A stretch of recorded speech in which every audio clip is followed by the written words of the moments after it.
जानते हैं ऐसा कोई प्रॉफिट नहीं है रियल वाला, असली वाला, जो परमेश्वर की बात को सुन सके बिना वर्शिप के। जब आप वर्शिप करते हैं परमेश्वर की, तो आपके स्पिरिचुअल जो कान है वो खुलते हैं, वो आपसे बात करते हैं।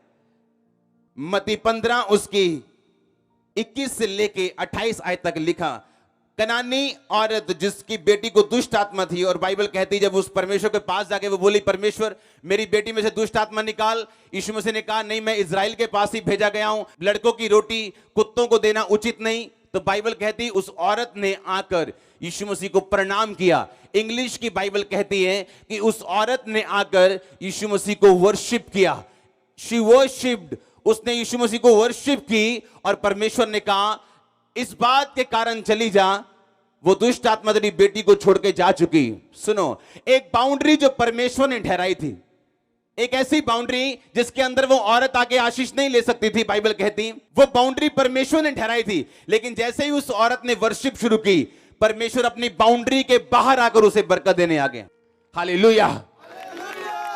लोगों को लगता कि शायद आज भवन में हम वर्शिप इसलिए कर रहे हैं क्योंकि ये शायद रीति रिवाज है कि हाँ, हम 1 घंटा भजन गाते हैं, 1 घंटा प्रचार सुनते हैं, 1 घंटा गवाहियां सुनते हैं। ये कोई रीति और रिवाज नहीं। अगर आप वर्शिप करना जानते हैं, आप छूटना भी जान जाएंगे, आप गवाही लेना भी जान जाएंगे, आप सुनना भी जान जाएंगे, अगर आप मीनूचे हैं।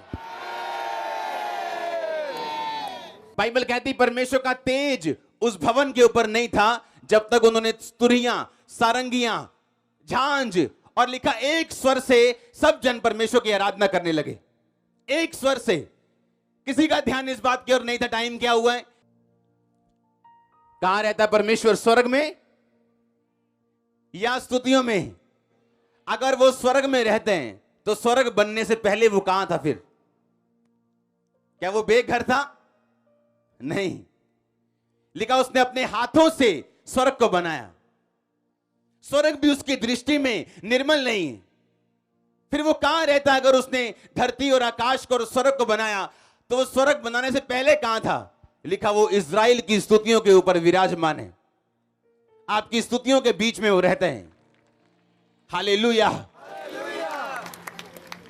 अगर आप वर्शिप करना जानते हैं, आप उसकी प्रेजेंस को भी जान जाएंगे, आप उसकी हुजूरी को समझेंगे, आप उसके तेज को समझेंगे। आज के बाद जब भी वर्शिप होगी, आपको यह समझ होनी चाहिए कि तब तक यहोवा